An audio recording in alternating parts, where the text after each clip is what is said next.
শুকিয়ে গেছে এগুলো? আর একটু শুকাতে হবে। হ্যালো গাইস, আজকে আমরা বানাবো কাঁচা আমের আচার। টক ঝাল মিষ্টি 3 রকম ফ্লেভারেরই। তার জন্য প্রথমে আমরা আমটাকে খোসা ছাড়িয়ে ভালো করে ধুয়ে কেটে নিয়ে লবণ হলুদ মাখিয়ে রোদে 2 থেকে 2.5 ঘন্টা শুকিয়ে নিয়েছি। এবার একটা প্লেটে গোটা ধনিয়া, রাঁধুনি, জিরা, কালো সরষা, মৌরি, শুকনো লঙ্কা নিয়েছি। এগুলোকে প্রথমে ভেজে নেব। প্রথমে কড়াই শুকনো লঙ্কা দিয়ে দেব। তারপর লঙ্কা দুটো এরকম ভাজা ভাজা হয়ে গেলে বাকি মশলাগুলো কড়াইতে ঢেলে দেবো।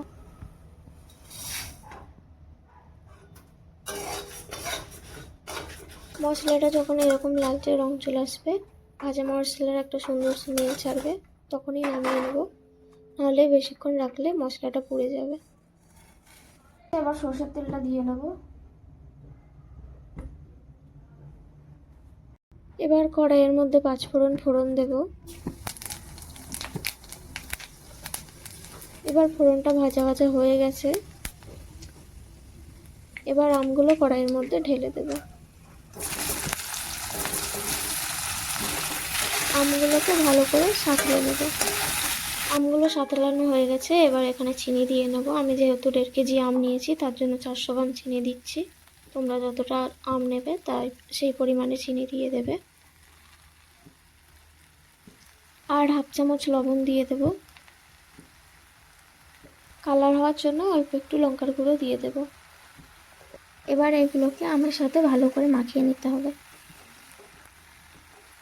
চিনিগুলো গলে গেছে, এখন আবার ভালো করে নেড়ে নিতে হবে। চিনিগুলো পুরোপুরি গলে গেছে, এবার ঢেকে দেব।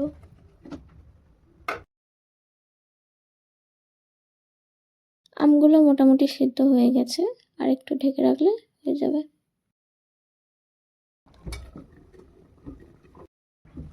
মশলাগুলো ঠান্ডা করে গুঁড়া করে নিয়েছি, বেশি ডাস্ট করিনি, একটু দানা দানা রেখেছি।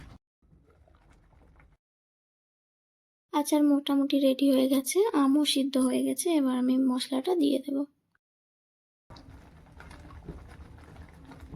এখন এর উপর দিয়ে 2 চিপে ভিনেগার দিয়ে দেব। এটা আচারটাকে বেশি দিন স্টোর করতে সাহায্য করবে। এবার সবগুলোকে ভালো করে মিশিয়ে নেব। আচার রেডি হয়ে গেছে, গ্যাস বন্ধ করে দেবো। ঠান্ডা হলে কোনো পাত্রে স্টোর করে নেব।